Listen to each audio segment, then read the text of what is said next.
Wajawati Namu ne ko bala cogo bedi Bordoro jona jona ne bentige do le reporter Sebenikela no ye la rédaction Bordoro Mali ni e français akoko mewo me minye kenen abesigi senka Bordoro Sebenikela ko ako ne jatimina ke Mali alekelono ka jalaki taninga français segere Bordoro ka sawo ka muye menye français ale koni keme ka Mali sharia chama ko kansoso Bordoro minye iyere sakuke ninko taninka on segere abarata Mali ye jamana minka yere mahora babulo ale ni français am maraka teme Sebenikela ko ako ni ya chien gale minye marabaga jugu ye aka marade Bordoro o ka wele minye nyeseliginani ka nyonye sobala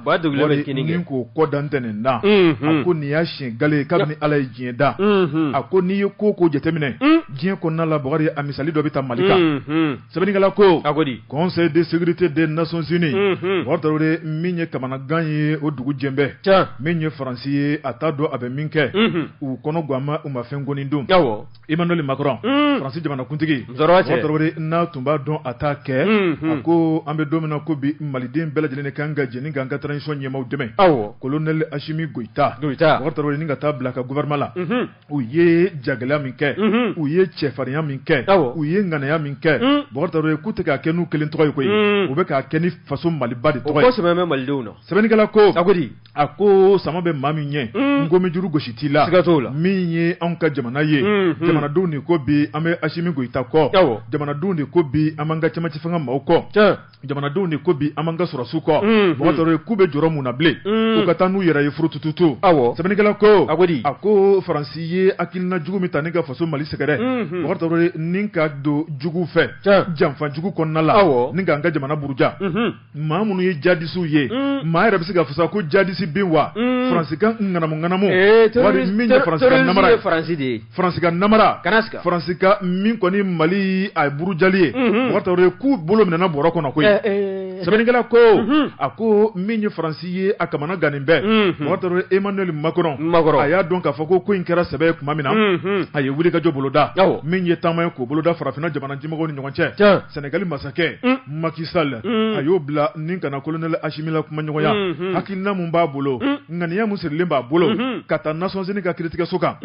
ku ka dabla ne ma fe ka domine ye sebe frère kala ko Macky Sall ne ma fe ngo gorgi anamba ka war ko makarana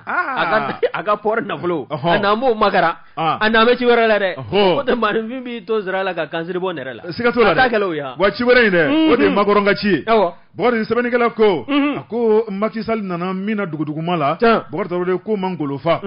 ako o fena temenen ko kaboye minye Algérie masake no etebuni ataro fena fe ninka ta dado malikola Mali yakil namunta ninga farasi segere o kuma kaba fo tebuni ye aka kuma Mali nyema ve o kasabali ninkonye akaseka bla dododo Sebenikela ko tebuni fena aya yira fo abena kuma Ashimi fe o kuma minye Ashimi ye ako tebuni mo ngabonya bika Mali ni Algérie sigi nyoko maye nga minye français ko dalin tenena ayo dabola ayo dabola de John wala kakete Sebenikela ko Bordoro français kamana gona ata dombile abena donse munta wari min koni français ni Mali John ne tuma do jien kono wati temenu la ko Mali bena ntaka français segere John ne tuma don minye français jamana kuntigi abe deseka sunoko Mali bolo abe deseka dumuni ke Mali bolo o kuma ko de dugu jara bide Sebenikela ko minye Mali nyemaw ye o ya yira ka fo prevu suku bela jelembe ambulo français aye janfa mutaka Mali segere Bordoro nin ko koni kabe ta nyefodi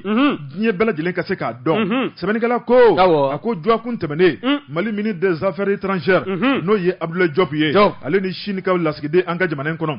u ye nyanye u ye jigisigi kuma chamanta Bordoro Chine be se ka Mali de metromina Irisu be se ka Mali de metromina nonte minye Union européenne mawiye Bordoro lu ko ni kantike dayira kulu ka de mbe français ku te bo français kokoro ko ali na ben galonka na ben galonka nin ko inga no ko boje bati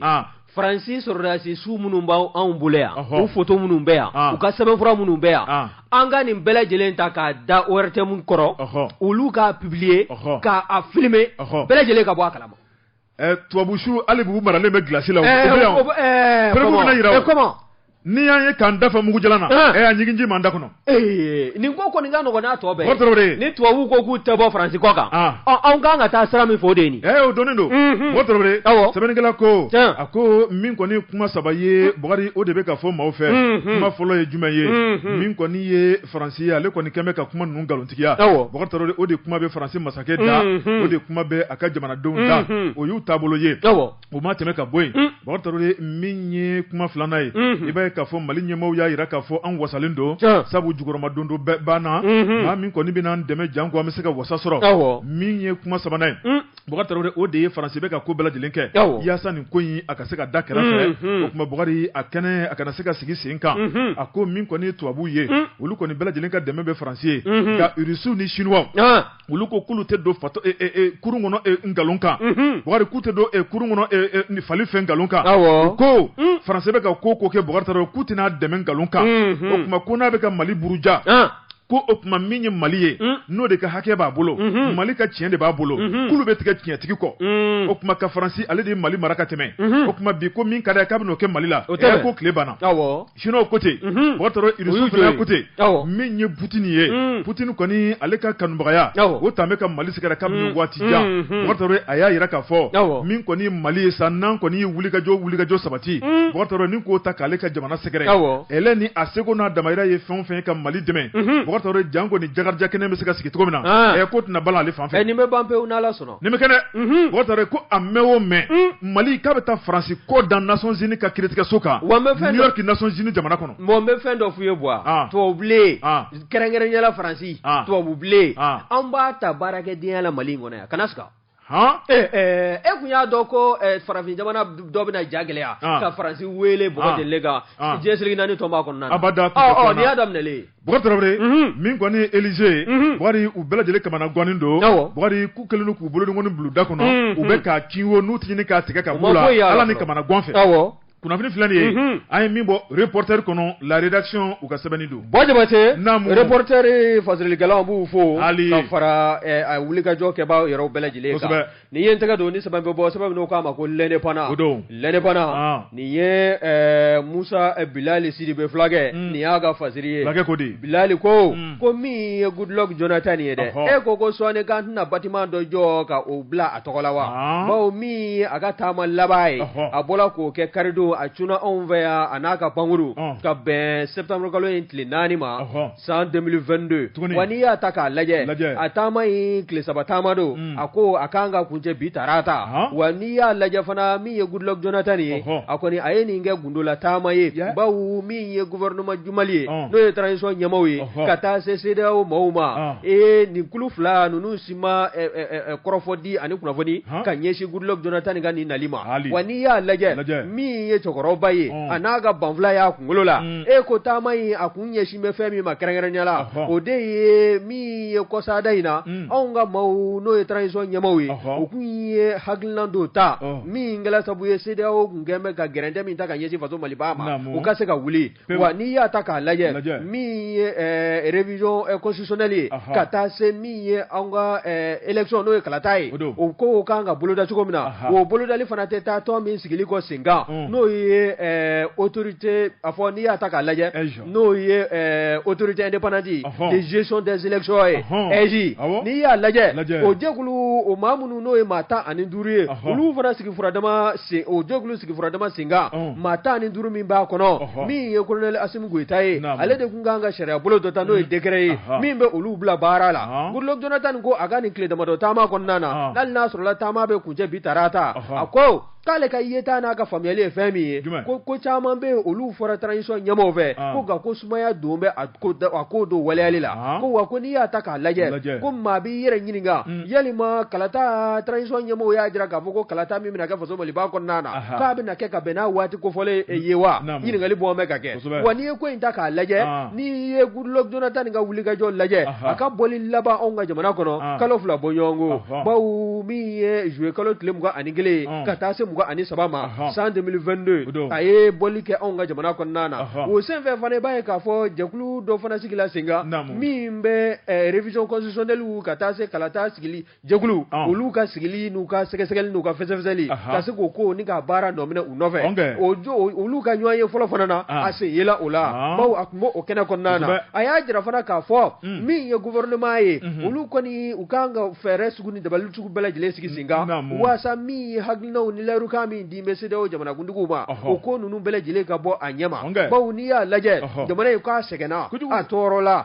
wani ya laje kokura mi ye jamana ye bela jile jamana den fara jamana gundugu ka mi ye transition nyamo ye kerengere nyala bela jile hami ye jamana imbe dingami ngonna na bese ka bo konna na chugomina wani ye krofo laje mi ye wuli ka joyo ko ni bala ka sabati transition nyamo ve dona duguje jamana nyamo munu ka wuli ka joye jamana don ga lafiya kana ngo ga sabati mi ye kalata ko ye transition bandola o ka se ka ke geleya konnana mi me se ka ke sabu ye wasa bela jile ga sigi yere ye akko konnana ga ko ni ye ko laje gullok jonathan ga vola de gulumi no sigi na no eji mata ni duru mi ba kono olu ga sigili akara dabali bangoye bawo mi ye soboye ni me wele ko tirage sor o de talaka nyeshuma bawo uma bengula ni ba jira ka fo politicien munu ngoni be dabara la ka yugu maudala kat ko kulu tay malikoye kata soro bela jile bi ki dufa de bela jile tay nafa yini ala yini te dine ko te wa ko ni ko intaka laje mi ye politicien nunu olu ka bemalia olu de nana ni tirage sor keli wa uya jira fana ka fo mata ni duru mi sugandi levla no na do eji kono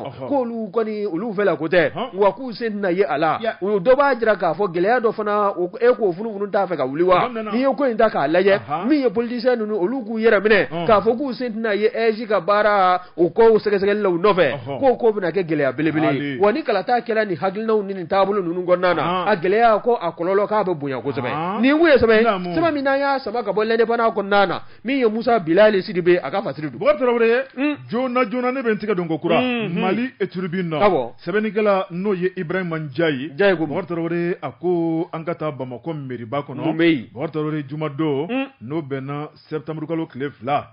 so ma da neke kanyatan wati Bamako meri ba kay lada do bolo dalimba bolo awo la clé bortoro la dan ye munye sankoro bortoro ninka dado nanfolo mtunga ni alembu bolo bara min kera nanfolo la min soro la ninka nyefole ke jamai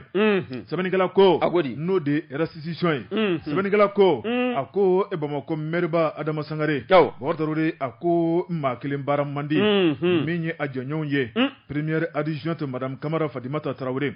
katabla minye deuxième adjointe no ye Ibrahima Jone minye Bamako mara o nyema ba no ye gouverneur ye Ablaye Kulubali watarore ni bela jilen tun sigilen ba karafe minye dugutigila kawye Bamako tigo nyama kalaw katabla dina nyema wula société civile watarore ka ye wele blani bemo ninga koko ka tola ye an kuna fondi lawye watarore e woro nyon ko faraka chan ayina mairie ayakilna munu ta san 2021 muni munkera akana lame ali ni ambe 2022 o labana ko mana metugo tugo wotore kaka kusani amakay sabani gala ko ako jamana abe dabolo muna be do muna ko bi wodugolente mala gelea obe gnye bela jele kan gafien ma wule bela jele mbolo bi kuna minena mali gelea wodugolente mala mali kalaya wodugolente mala ga ala mana fena tike joni wato wati okuma kibe baraka ka beni oye sabani gala ko 2021 Bamako merba Adama Sangare ayida do alla aya yira ka fo mairie na folo mungani ya no de bidjoy okungame ka war mun bolo dawde milari biwolonfla ani shekin no sorola kalanko be nyenabo kene o be nyenabo siraw be dlan yelum be dlan borta rode ka tabla dugu alebe sanuya ga milari biwolonfla ani shekin ko dore masoro san 2021 milari bisabani wolonfla 50% sabani gala ko mami sigeleme ka biwolonfla ani shekin makono no e bisabani duru soro borta rode o baraka tugo te kelenye borta rode barakuma ba munumbe ulube ta ninko bara bolodo janko meri kana sega jotugo mina ako jamana min kan ka dementa ninka meri segere o ntanya be zuzan batay komoy meri ya ira ka fo komo ma bo zuzan babi boli ki dogo ko keme meri ka bara wiye subvention do be décentralisation ye akilna munu fo a bara ketugo nyuma joro do karfala collectivité la jamana kan ki ibo minendo koro nin ko bla meru bolo ana nafolo ye o kuma ka kuma de bi sena a nafolo ma ye ba na do nafolo ma ye ko majembe barala ali bino ye beje fanga décentralisation odo sabenigala ko ako bamako merba botoro de awosale aya yira ka fo ni kuma be ma kono kuma mina ni ma fo botoro ka bina ni dukumbelele baye ni nyogona kena kati soro wati bela jelen ko fenchaman be afo balia anyedon balia abina ni kinikini abina ni sosoli abina ni kamana gaye botoro kale yere maloli be alebe kena mun kaninka kuma ko kasabo kem ye ko ni bamako lajabi nyaman bonro o keme fam bela jelen ye isi mana munumuna abidan nyaman do kan ko manka ye bamako kono bi aywa elani abike tugodi botoro okuma ko min ko ni wuli ka joy meri o ke botoro ko malamini dan sama faga ye nanfolo nati bolo ka barake ibina se ka barake tugodi décentralisation ni a sharia yi fem fo min ye tederali dugudon kan ko sara makele darasi keme woro botoro ko jonde be ko sara anka jamana kono bi o ma teme ka boy botoro min ye demendo be no ye nyamanche wari du kelon kele keme woro ko du jol le be ko fene sara ambe wuli kuma be anka hake nga anga keta botoro jone ba ka keta ke jamana joli kola mo shita ke ala nga on ne kadi suko ka pasam ru daga go suko ka pasande bogari meru may matida meru kane ga botoro amunu population on joro kera muye meru de la kelen boga di merila walma meri na ga baragelo ma iba sega no fe na ma ke ganye fe mi ngadi e sharia ka ko akoka ga ke chogomina ibo sebendu kanye sha wala nga on ne yera mi target on de ko anga dura mais anga devoir jone ba ka devoir ka ketko la kikala aflere fonse dingo falendeni esa mana ge teo gaba na nga namu amenywa nga nyama boro ni ta ngoro ana mana jo afle anga ko ka yeshi fonse dingo mo anga ko ka ani fonse dinga gire na fana jibe klaka walangata ka yeshi mawo ame klaka kule ko meru nyebenna jona datuku botrobre sabenigala ko no ibrahim jaye ako bamako merba ko ko fambe keme nyama boro e nyama suma botrobre na fulo de tebolola sabu baraka nga kene na fulo me ontanya be ako mauka nga na fulo munusara botrobre ko wajibi de do kale ba fo kuna fondilaw ye anga fara ulukan bortore kanga kibaro la se jamana doma kuma bela jelen kanga mimbo jamana joli kola anko sara jona war ko de be kimeru nyon ka amerika kinna bolo dale munumbe kuranko keneya kalanko sira laben kata blanya manchela bortore ko ni bela jelen kanga bolo dano ye nga fe munte bolo kono ni ye bolo tunome ka laban bolo be karde kuma minye bamako merbaye aya yira ka fo akilna chaman be kuma min ko ni fangai ko kame ka kodo min ko ni décentralisation akinaw ye aba nyini fanga fe ou ku kofle ministère de l'administration territoriale porte-parole du gouvernement de la transition ou ku kofle voilà ha botrore min ye sebeni galaye aya yira ka fo bamako gouverneur kumbe wo ko ere kuma la me furutututu o ye kuma ta o ko arama sangare flane ka akina minta no ye ka kuma ka koma sigi dugudon ye ako ninganga ke mali maire bela jelen fe botrore ka damne anka commune ka damne commune gale fuka tabla commune laban ka damne ka fuka tabla kidali mali maire kelon kele ki kan ki ka san baraka fo dugudon ye o kuma ko fene majambe jamana kono nga kale be adama fo ko adama courage ta ay galabuta botrore kay minke bogari ko bela jelen nyebe alla kale yere fari fo naka barako nala o kuma no yeba mako gouverneur ye no ye able kulubali ye akoko ni kanga ke misali ye o mateme ka boy botrore minye adama sangare aya yira ka fo kale akilna do tagana no anga jamana kono no ye projet minye buya baye bogari o projet te do waraye o de kana ni bisikura ye anga jamana kono nga ako o akilna bela jelen farale nyonka o ni chinois kan na politiki bado botrore o voyage tunganga ke ka to convention signé chine jamana kono ako minye san 2019 ye o ye alemine tama be bolo da kalo kile mugani duro bogari kamna na kalo kile mugani kele o kuma minye chinois ye o ya datulula ka da jabala ni adama sangare te délégation na abada kulu fena bunu kodo ni projet na mali kono projet du milliard kasabi chaman di o kuma ko ikara mun kamo wa ningone ni yao on sodra matalaw ni yao no projet réalisé là ni yao nga clé de bolé fo projet wara sa nimbano chino ko abada ko Mali kelen tɛ jamana ye ko ni an y'an ban ka taa nɔfɛ Konowari tun b'a nɔfɛ u y'a di Konowari ma ani Laginɛ. I ye jamana in ko ye sa wa. Voilà. Bɔkari Tarawele sɛbɛnnikɛla ko a ko min kɔni ye bɛnsɛnkɔniya ye min ye ɲɔgɔn dɛmɛbaliya ye a ko de bɛ faso Maliba kɔnɔna la n'o tɛ maa min bɛ n'o ye Bamakɔ maire ba ye a dɔnnen bɛ jɔyɔrɔ mun b'a bolo jɔyɔrɔncinin tɛ ka taa projet ka taa convention signer jamana tɔgɔ la ka na ni nafasɔrɔ sira ye jamana kɔnɔna la mun na ka bɛlɛ k'o ɲimi ɲɔgɔn na ni k'o minɛ ka bɔ jamana ka hɛrɛ kɔrɔ dabɔnkama don wa walima a bɛna ni hɛrɛ mun ye o de man di dɔw ye wa Bɔkari Tarawele jamana bɛna yɛlɛma ka kɛ jamana moderne o de man di dɔw ye wa Bɔkari Tarawele ko nin kɛra gɛlɛya belebeleba ye dɔw fana bɛ fɛ an ka to nin cogo in na sɛbɛnnikɛla ko a ko min ye ni projet in tiɲɛni ka ɲɛsin Bamakɔ ma a ma kɛ adama ye dɛ a kɛra malidenw de ye sabu min y'an ka jamana kɔnɔ ale tun bɛ kɔ adama ye hakilina ɲuman min ta k'a bɛna jamana dilan k'a jɔ dɔw de ma sɔn k'a tɛ kɛ ko Mali bɛ to tan dɛ kunnafoni filɛ nin ye an ye min bɔ Mali tribune kɔnɔ Ibrahima Ndiaye ale ka sɛbɛnni don Mali tribune ka fara Ibrahima Ndiaye kan b'u bɛɛ lajɛlen tiga don Bɔjabate o ko ten kuma min bɛ taa dugutigi bulon na o t'a bɔ dugutigi den ye k'i kunda kogo la ni ye n tɛgɛ don ni sɛbɛn bɛ bɔ sɛbɛn dɔw k'a ma ko l'indicateur du renouveau Abdurahmane Jamutene nin ye a ka fasiri ye ko an ka taa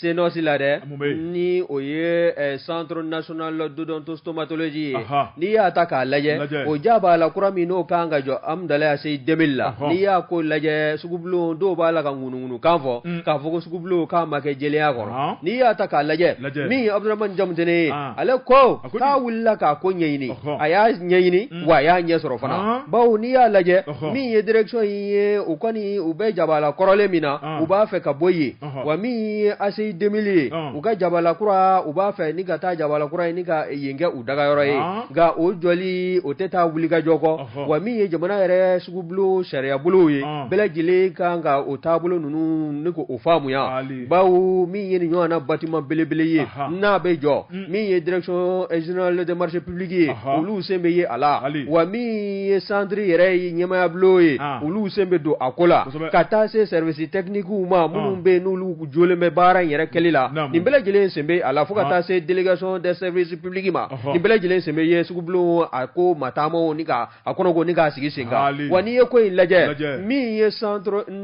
hospital universitaire odontostomatologie ye n'o ye CHU CNOS ye o kɔni a ɲɛmaya bulon n'o y'a direction générale ye u ye laseli kɛ waati tɛmɛlenw na min kɔni ye kunnafoni di sɛbɛnfura dɔ ye n'o ye les échos ye wele min kɔni n'o ye a ka numéro 1670 min kɔni n'o o tala mars kalo 2022 mars kalo tile 18 2022 wa min ye avis de manifestation d'intérêt ye o de kun sɛbɛn bɛ fɛn in kɔnɔna na u k'u bɛ welelakan bila ka ɲɛsin an ka kabinɛw ma ka taa se architectes ka bureau ma minnu bɛ yen sa n'olu ka yɔrɔ in jɔli ni a taabolo n'a kunnafoniw u bɛɛ ye k'a fɔ k'u kan ka se ka baara k'a la u ka se ka wulikajɔ kɛ o wulikajɔ i b'a ye k'a fɔ a fɔ jɛkuluba 6 olu de kɔni nana n'u ka sɛbɛnfuraw ye bɛɛ lajɛlen bɛ enveloppe kɔnɔna na wa kɔrɔfɔ in bɔ ka bin i b'a ye k'a fɔ a jirala k'a fɔ ko min ye date ye a jirala k'a fɔ min ye juin kalo tɛmɛnlen tile 15 ye 2022 demande ka taa se pièces administratives minnu n'olu kan ka fara i ka demande sɛbɛnlen kan ani hakilina minnu bɛ yen n'o bɛ marché yɛrɛ ɲinili ni k'o taabolo ni k'o taama o ko ninnu bɛɛ lajɛlen ka se ka sabati ka bɛn juin kalo tile 15 ma wa min ye dépouillement ye n'o de ye sɛbɛnfura ninnu ka u dayɛlɛ sugubulon ka maa min n'a ka kan ani min ye proposition kɛ n'o ka proposition n'o bɛ jamana n'o bɛ taa jamana kanu na n'a ka musaka n'a da gosi ma bon kosɛbɛ o kɔni baaraw ka se ka o sigi sen kan commission dɔ fana sigila sen kan min b'o ko bɛɛ lajɛlen ni k'a fɛsɛfɛsɛ o fɛsɛfɛsɛli o baara fana bolodala ka bɛn juillet kalo tile 14 ma 2022 wa n'i y'a ta k'a lajɛ min ye ni architecte bureau ninnu ye ka taa se ni cabinet d'entreprise n'u ka baara ɲɛsin bɛ sojɔ ma nin bɛɛ lajɛlen faralen ɲɔgɔn kan sélection baalen kɔ 6 olu de sugandila o 6 fana na 3 kɔni bɛ yen CHU CNOS ka fara commission min n'o sigila sen kan ka se ka baara in kɛ olu kɔni ye 3 de sugandi ni 6 ninnu jɛma wa n'i y'a ta k'a lajɛ kokura min ye 3 in sugandilen kɔ maa 3 wɛrɛ min bɛ yen n'olu kɔni ma se ka gɛrɛjɛgɛ sɔrɔ ka se ka gɛrɛjɛgɛ sɔrɔ ka sugubulon in sɔrɔ u ye i b'a ye k'a fɔ min ye centre ye a ɲɛmaya bolo n'o ye centre hospitalier universitaire odontostomatologie ye u kɔni u ye lettre kɛ o lettre fana kɛla ni ka ɲɛsin maa saba ma minnu n'olu ma garijɛgɛ sɔrɔ ka sugubulon sɔrɔ u y'a jiru la fana k'a fɔ min ye taabolo caman ye ani majɛ caman kɔni kun bɛ pièce administrative n'olu kan ka fara u ka demande kan k'o kɔni olu caman ye majɛ kɛ copie certifiée conforme n'o minnu kan ka fara demande kɛli kan o caman majɛ ko a yela o senfɛ fana i b'a ye k'a fɔ u ye sariya b'a jira k'a fɔ ni nin ko fana kɛla lettre in mana kɛ ka ɲɛsin ma don min ani waati min na n'i ye lettre in sɔrɔ tile 2 b'i bolo waasa ka se ka i yɛrɛ ɲɛfɔ ka ɲininkaliw fana kɛ mun y'a to ne ma se ka sugubulon sɔrɔ wa mun y'a to fana ne ka cɛkɛda a ma se ka wuli ka jɔ ni ka se ka a sabati ka ɲɛsin sugubulon sɔrɔli ma o ko bɛɛ lajɛlen bɛ ɲɛfɔ wa ka marché public nin ko ninnu bɛɛ lajɛlen kɛla ka ɲɛsin n'o ye direction générale des marchés publics nin ko in bɛɛ lajɛlen kɛla ka danganiya kɔnɔna na maa saba n'o ye cɛkɛda saba ye n'olu sugandila olu ka sɛbɛn a bilala ka taa di direction générale des marchés publics ma u y'a jira k'a fɔ jɔnkala Bill Hart olu kɔni ninnu sugandila hakika kɔnɔna na wa ninnu fana sugandilen kɔ consultant dɔ bɛ yen n'o kɔni de bɛ na baaraw bɛɛ lajɛlen fɛsɛfɛsɛ nin saba nɔfɛ k'u ka baara kɛta ni k'a jate minɛ nɔfɛ o baara ninnu bɛɛ lajɛlen fana u ka hakilinaw o t'a la ni ka o sigi sen kan wa a jirala fana k'a fɔ maa min bɛna sugandi u ka sugandili o fana bɛ kɛ jɛlenya kɔnɔna na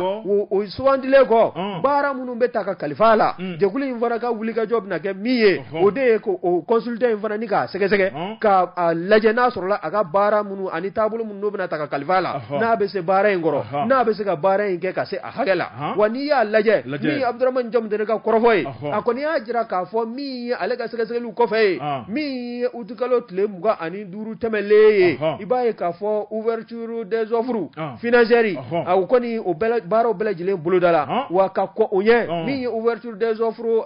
techniques ye nin bɛɛ lajɛlen fana fɛsɛfɛsɛ la wa bɛɛ lajɛlen de kɛla sariya kɔnɔna na direction générale des marchés publics k'a taa ni ka segin olu kɔni jɔyɔrɔ ka bon a ko kɔnɔ kosɛbɛ u y'a jira fana k'a fɔ min ye CNOSS ye u ka baara n'o ye centre national d'odontostomatologie ye u ka bâtiment kura min n'o bɛna jɔ a se 2000 kɔnɔna na k'a bɛna jɔ jɛlenya kɔnɔ wa a taa bɛ ka kalifa cabinet d'architecture minnu na olu ka bɛna baara in kɛ i n'a fɔ Ala ɲinilen bɛ u fɛ cogo min na wa consultant min bɛna ta ni k'u sɛgɛsɛgɛ u ka baara la o fana ka sugandili o kɛra jɛlenya kɔnɔ u ka baara fana n'a kuncɛ la bɛɛ lajɛlen na nimisi wasa sɔrɔ a la ka taa sɔrɔ maa wɛrɛw bɛ yen olu kɔni maa bɛ se k'a bisigisa k'a fɔ minnu bɛ yen n'olu ma garijɛgɛ sɔrɔ sugubulon kɔnɔna na olu de kɔni daan bɛ maa wɛrɛw su minnu kɔni b'a la ka kolo k'a la kan caman fɔ nin kun ye sɛbɛn min n'an y'a sama ka bɔ l'indicateur du renouveau kɔnɔna na Abdramane Jamdene a ka fasiri bon Traoré nɔrɔna bɛ sɛkili minɛ yɔrɔ min na yen tɛ yuguba saga taga yɔrɔ ye siga t'o la o bɛ n tɛgɛ don joona min ye journal aujourd'hui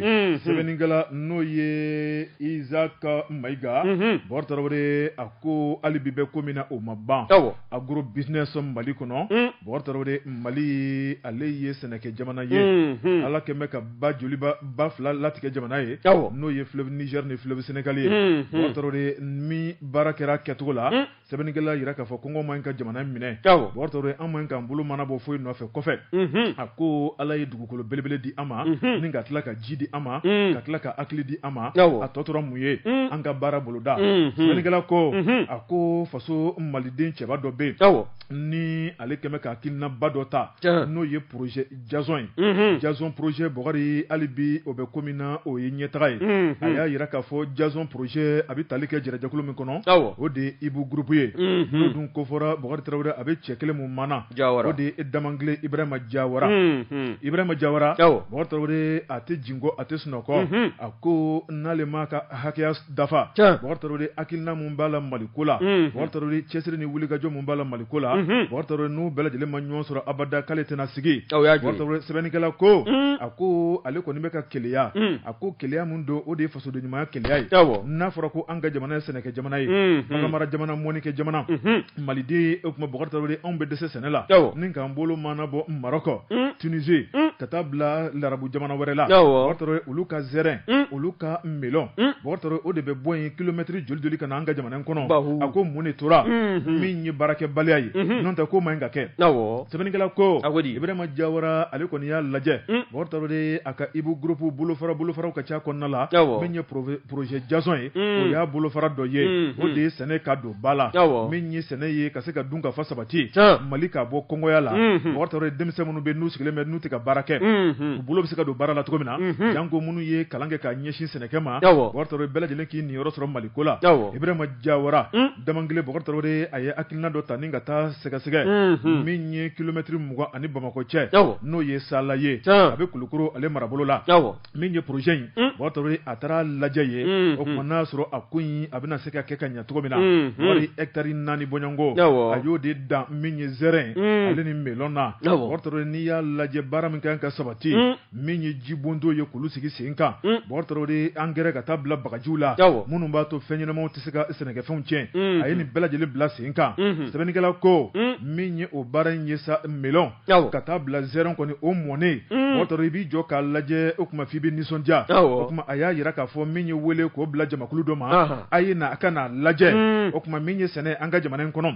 a bɛ se ka kɛ Bokar Traoré min ye baarakɛbaliya o de bɛ an ka jamana in kɔnɔ a ye na n ye misali dɔ boloda n ye expérience dɔ ta a ye n'a lajɛ hali bi ŋaniya wɛrɛ bɛ n bolo n kan ka min kɛ don n'a nataw la sɛbɛnnikɛla ko Bokar Traoré maa minnu taara ka t'u ɲɛ da a ka melon ale ni zɛrɛn kan Bokar Traoré i tulo kɛrɛbɔsige min ye Mali transition premier ministre kɔrɔ ye Mokhtar Wane ale tun bɛ délégation na o ma tɛmɛ ka bɔ yen Bokar Traoré min ye ministre so min sigilen bɛ entrepreneuriat national ale ni emploi Bokar Traoré olu ka maa o tun bɛ kɛnɛ kɔnɔna la o fana ma tɛmɛ ka bɔ yen min ye kɛnyɛrɛyew ye maa minnu ka baara ye ka se ka baara k'a jidi ka sɛnɛ k'a jidi an ka jamana in kɔnɔ olu ka maaw fana tun bɛ kɛnɛ kɔnɔ MINUSMA olu y'a jira k'a fɔ k'olu nakun ye Mali o dɛmɛ jɛrɛjɛkulu min sigilen bɛ o la olu fana tun bɛ kɛnɛ kɔnɔna la ka taa bila maa caman wɛrɛ la minnu tɔgɔ tora dugu la sɛbɛnnikɛla ko u ye munumunu salo boloda hectare 4 Sala ni ka zɛrɛn k'a lajɛ zɛrɛn mɔlenw ka taa bila melon na Bokar Traoré bɛɛ lajɛlen kɔni nisɔndiyara Ibrahima Diawara ale de tun bɛ jama ɲɛ ni ka baaraw yira mɔgɔw la sɛnɛ a kɛra kɛcogo minnu na a ye tile hakɛya minnu kɛ maa minnu y'a baara kɛ a bɛɛ lajɛlen an ka faso denmisɛnninw ye sɛbɛnnikɛla ko min ye hectare 4 ale tɛmɛnen kɔ ka bɔ yen wari min ye hectare 10 bɔɲɔngo ye o ŋaniyalen b'a bolo k'a bɛn'o de boloda an ka jamana in kɔnɔ ale kɔni kalenkan ye min ye kɔfɛla kɔni na melon ni zɛrɛn ka taa bila Bokari min ye fɛn wɛrɛw la olu kana se ka bɔ kɔfɛ ka don Mali kɔnɔ a bɛɛ ka sɛnɛ Mali kɔnɔ a bɛɛ ka don Mali kɔnɔ a ko hectare 10 min ŋaniyalen bɛ a bɛna fɛn wɛrɛ minnu boloda o kɔnɔ o de ye kɔngɔn ka taa bila foronto nemuruba ani fɛn wɛrɛ Bokar Traoré sɛbɛnnikɛla ko a ko ne ni hectare 10 sigira sen kan an ka jamana in kɔnɔ Bokar Traoré fɛn o fɛn bɛ ka fɔ min ye Mali a jaliko la dun ka fɔ sabatili la Bokar Traoré ko baara bɛna boloda Ibrahima Diawara Damangile ko maa minnu kan k'a kɛ Bokar Traoré k'u bɛ an ka jamana in kɔnɔ minɛn mun kan ka baaraw kɛ o minɛnw dafalen bɛ jamana in kɔnɔ Bokar Traoré ko hakiliw de kan ka baaraw boloda min ye sɛnɛ ye k'a tɛ maa janfa dugukolo tɛ maa janfa Bokar Traoré kan ka ɲɛsin sɛnɛ ma ni Mali y'a ɲɛsin sɛnɛ ma Mali ka kɔngɔ Bokar Traoré ko nin y'a fura sɔrɔtɔ de ye o tuma ale ka nin hakilina k'a b'a ɲini maliden bɛɛ lajɛlen fɛ an ka nin baara boloda Bokar Traoré min ye munumunu salo olu tɛmɛnen kɔfɛ ka bɔ yen o tuma jama kɔni ɲɛ bɛ la zɛrɛn mɔna melon mɔna muntorobile k'a déguster ne b'a dɔn i ka kuma tun bɛ kuncɛ o kan ka muru ta ni dumuniko kuma kɔni fɔla e kɔni sigiyɔrɔ jɔyɔrɔ bɛ n'i ye sɛnugu jɔlen kala de b'a kɔnɔ Bokar Traoré Bokar Traoré min ye muru ye u y'o de ta zɛrɛnw na kumabaw ka sin k'a cɛci a bilennen bɛ ca Mokhtar Wane y'i dafa e tun bɛ yen wa sɛbɛnnikɛla y'a sɛbɛn a kɛra cogo di an ka taa o man di yɛrɛ an ka taa Bokar Traoré i ka dumuniko de ye problème Mokhtar Wane y'a dafa a ko jɔnko Ala Ibrahima Diawara i ka zɛrɛn ka di MINUSMA o ka représentant y'a dafa a ko Diawara an yɛrɛ bɛ nin zɛrɛn ta ka bɔ Mali kɔnɔ yan ni ka taa n'a ye Congo ka taa n'a ye an ka jamanaw kɔnɔ fɔ l'Amérique Bokar Traoré min ye délégation tɔw ye u ko a ye dɔ ta joona k'a bila an ka mobili kɔnɔ melon fana bɛ ten cogo la u ko i ka melon dɛ a ka di hali ni Maroc melon ye wa a da ka di kosɛbɛ ne ye jibatɔ naji min i bɛ fɛn dɔ fɔ ha Jason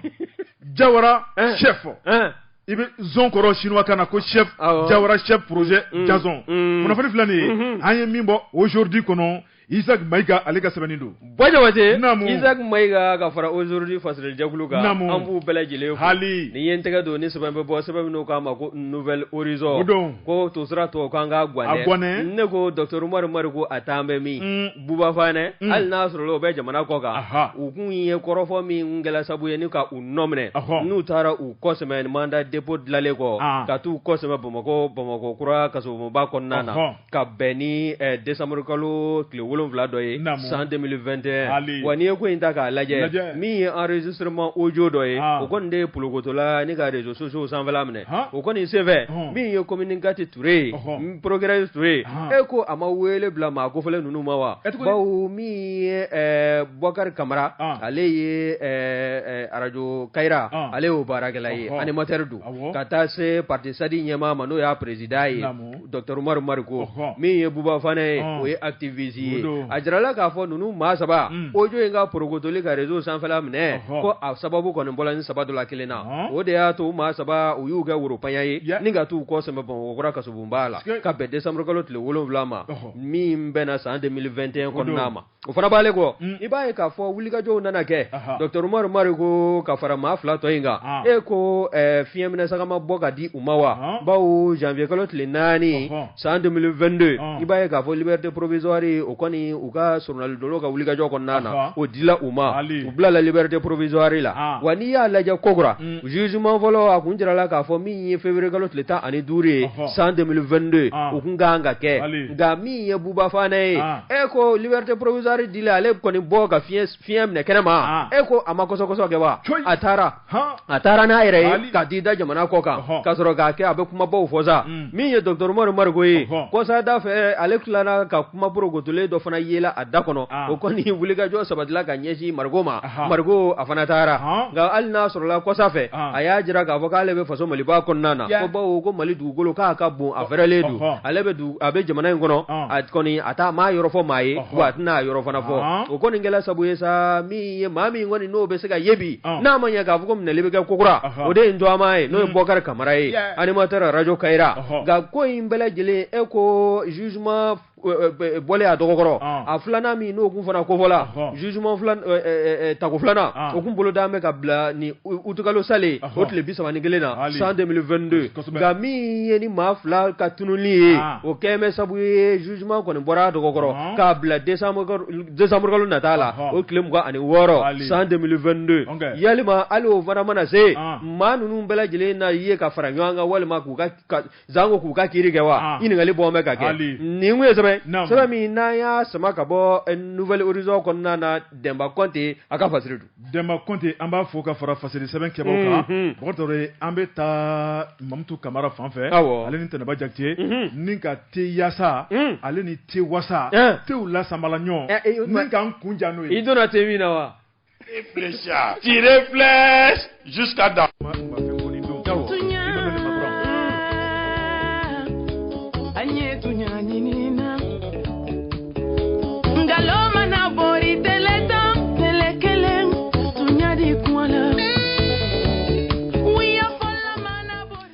Wajabate namu kalo mana bolali san 100 tiɲɛ mana wuli don kelen a b'a minɛ wulibali ndara nana dantigɛli wɛrɛ tɛ o la hali ne ko bala cogo bɛ di bari ne bɛ n tɛgɛ don joona joona le patriote sɛbɛnnikɛla n'o ye Abdurahmani Baba Kuyate ko Boubacar Traoré a ko diɲɛ gɛlɛyara Boubacar Traoré malisigi gɛlɛyara Boubacar Traoré an bɛ don min na ko bi tajiw sɔngɔ yɛlɛnnen a kɛra sababu ye ni ka dɔɔni fara fɛn bɛɛ lajɛlen kan malo kuma tɛ fɔ bari ni ka taa bila kaba dunfɛn wɛrɛw la n'o ye gɔdɔmuso ka nasansigi ye Boubacar Traoré nin bɛɛ lajɛlen de yɛlɛmalen bɛ an bɛ don min na ko bi o kuma min kɔni ye jamana ye min ye fantanw ni bololankoloya fantanw ni jɔrɔ fantanw ni hami sɛbɛnnikɛla ko a ko ni dɔɔni farala fɛn bɛɛ lajɛlen kan Boubacar Traoré min ye farafin fura feerelaw ye olu fana ko k'olu ye jamanaden dɔ ye o kuma k'olu fana bɛna dɔ fara u ka fura ɲaga kan o tuma olu bɛ taa jiri ninnu sɔn kungo kɔnɔ dɛ a tɛ sɔn nka essence de bɛ kɛ moto ni mobili la ka taa jiriw tigɛ ka na n'a ye jiriw tɛ bɔ kungo kɔnɔ u yɛrɛ ye ka n'u yɛrɛ di Bamakɔkaw ma yan k'u ka sabali Boubacar Traoré sɛbɛnnikɛla ko a ko bɛɛ lajɛlen ni jo i ka taasira fɛ ni transporteurs ye dɔ fara mobiliw passew kan malofeerelaw ye dɔ fara malo kan min ye nafeerelaw ye dɔ fara na kan tulufeerelaw ka taa bila min ye dunfɛn wɛrɛw ye Boubacar Traoré farafin fura Boubacar ale y'an ka jiri ye kungo kɔnɔ min ye k'an furakɛ ka bɔ tɔɔrɔ kɔnɔna la i b'a ye k'a fɔ ale kɔni ye wale ye Boubacar Traoré maa caman de bɛ bɛ dɛsɛ kɔnɔna la u b'u ɲɛsin farafin fura ma ni ka to tobi k'u ko walima ka dɔ min walima bɔgɔdi ni ka dɔ bɔn sɛbɛnnikɛla ko a ko maa o maa bɛ ko sɔrɔ b'i la kosɛbɛ an ka jamana in kɔnɔ bɛɛ lajɛlen b'i ɲɛsin tubabu fura ma min ye bana dɔ bɛ yen Bubakari Tarawele tubabu fura o tɛ mago fana ɲɛ o la f'i ka taa farafin fura kari ni ka i ko a la koko 1 koko 3 koko 15 koko 60 nin bɛɛ lajɛlen bɛ tali kɛ fura ale mago dilanni kan i laban na kɛ jɛgɛ o la sa dɛ sɛbɛnnikɛla ko i ta ɲɔgɔnna koyi i tɛ sabali Bubakari Tarawele sɛbɛnnikɛla ko a ko n'i ye farafin fura lajɛ Bubakari Tarawele an ka jamana in kɔnɔ a bɛ bila dɛsɛ minɛn kɔnɔ maa minnu bɛ setu ye ka taa dɔgɔtɔrɔso la Bubakari Tarawele olu bɛ t'u wasa don farafin fura la nka min ye farafin furabɔlaw fana ko Bubakari Tarawele ko ɲinɛ kɛ b'olu kɔ a baara ta jamana fana tɛ jɔ olu kɔ koyi bɛɛ n'i jɔyɔrɔ don Bubakari Tarawele min ye fura ɲaga fɛn fɛn tun bɛ dɔrɔmɛ 10 u y'o kɛ 20 ye minnu tun bɛ 20 o kɛra 40 ye minnu yɛrɛ tun bɛ kuru 1 100 o kɛra 200 ye k'u ka sabali ko diɲɛ gɛlɛyara jiri ladɔn o de ye 100 ye i b'a ɲɛdɔn a bɛ dépend jiri ladɔn fana na jiribɔla Bubakari i bɛ nin bɛɛ ɲɛdɔn sɛbɛnnikɛla kɔni tɔgɔ da sɛbɛnni de kan n'o tɛ e bɛ nin bɛɛ ɲɛdɔn e tun bɛ se ka nin bɛɛ fɔ ne ye Bubakari Tarawele sɛbɛnnikɛla ko n'o ye Abdurahmane Baba Kuyate a ko min ye an ka jamana ye farafin fura Bubakari Tarawele a don bɛ ba la sabu min ye jamana ɲɛmaaw ye k'an bɛ ka ɲɛmaayaso sigi ka ɲɛsin a ma Bubakari Tarawele ka sɛbɛn kɛrɛnkɛrɛnnen k'o ta maa minnu ka baara don ka se k'u former Bubakari Tarawele janko ka se ka fura di maa ma fura min bɛ maaw mako ɲa o ka se ka maaw furakɛ ka bɔ degun kɔnɔ a ko min kɔni ye farafin furabɔlaw ye Bubakari Tarawele ka jɛrɛjakulu fana y'a jira k'a fɔ min kɔni ye sɔngɔw yɛlɛnni ye ɲinɛ kɔni kɛn b'olu kɔ a baara ta olu jɔyɔrɔ ka bon kosɛbɛ sabu bana bɛ bana la ni farafin fura n'i y'a mun ka ko ka wusu Bubakari Tarawele o ye bana talen o ye lafiyalen mago bɛ mago la farafin fura n'i bolo taara ka da kan o y'o ɲɛnabɔlen o tuma ko munna ɲinɛ kɛn b'olu kɔ kɛrɛfɛ dɛ ni ɲinɛ kɛra olu kɔ olu tɛna ɲinɛ u yɛrɛ kɔ u ka sɔngɔ u y'a bɛɛ yɛlɛma majoration k'o yɛlɛ ten k'a sɔrɔ bɛnkan ma k'a la a bɛ gɛlɛya dɛ Bubakari Tarawele o tuma ni maa min taara jɔ sa k'i bɛ taa farafin fura san ni tun taara wɔlɔ furabulu walima jangɛrɛ walima timitimini san i bɛ kuru 1 san da min na dɛ sɔmɔ bɔ Jabate yɛlɛma don o ko la dɔbili tun bɛ taa dɛ ala k'an sabu kɛ diɲɛ gɛlɛyara Bubakari Tarawele e m'a f'i diɲɛ gɛlɛyara nka waati bɛ n'a kɔnɔ ko don ala de ye nin latigɛ an ye bi an bɛ jɛn n'a ye Bubakari Tarawele a nɔgɔyaba ye ala ye k'a fɔ de k'an bɛ segin kɔrɔlen la maa kan'o bila i kunkolo kɔnɔ bilen ni litiri 1 kɛra don o don 1000 an bɛ dugawu de kɛ ala k'o 1000 nɔgɔya an ye an k'o san n'o tɛ an tɛ se k'an kɔ ka segin an kɔ wa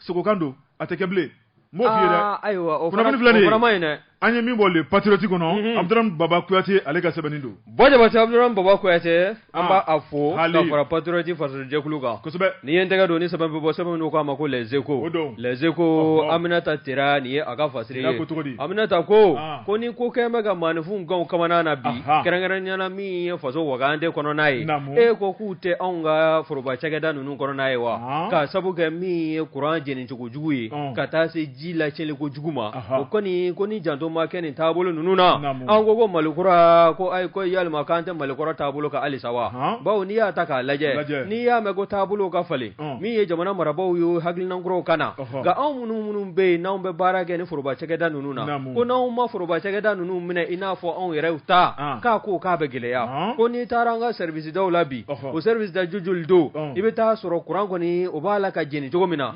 appareil minnu bɛ yen n'olu kɔni kɛn bɛ courant ɲimi mansiw ye olu kɔni bɛ bila f'a da ka taa robinet dayɛlɛ k'a bila ji bɛ surundu bɛɛ lajɛlen ko faso ta don n ta tɛ o kɔni o hakilina in de don bɛ bɛɛ lajɛlen kunkolo la min ye fasirikɛla ye fasirikɛbaa ye n'o ye Aminata Tera ye a ko k'a ye lakɔlimɛtiri dɔ ɲininka n'o ye Sina Ali Dunbiya ye Dunbiya ko ni janto ma kɛ hakilinakolon in k'a caman k'a b'a la ka bɔ an ka lakɔlisow la koyi min ye Sina Ali Dunbiya ye ale yɛrɛ ye lakɔli karamɔgɔ ye an ka foroba lakɔliso in dɔ la a ko fɔlɔ ko min kun ye éducation civique ye o kalan walanda ko kun bɛ ta ka di lakɔlidenw ma waasa ka nin ɲɔgɔn na hakilinakolon n'a taabolo kolon ka se k'o de ɲɛkɔrɔma tigɛ wa ko bi na kalan bɛ kɛ lakɔlidenw kunna min ye hakilina wɛrɛw ye olu de bɛ don u kunkolo la maa min n'a ma kalan kabi an ɲinini k'a jira k'a fɔ forobafɛn a kan ka lakana bɛɛ lajɛlen de kan k'i wasa don a la wa bɛɛ lajɛlen kan ka a minɛ i tɛgɛ fila la i n'a fɔ i yɛrɛ ta waasa maa minnu bɛ fɔ e kɔ olu bɛɛ lajɛlen ka se k'a tɔnɔ bɔ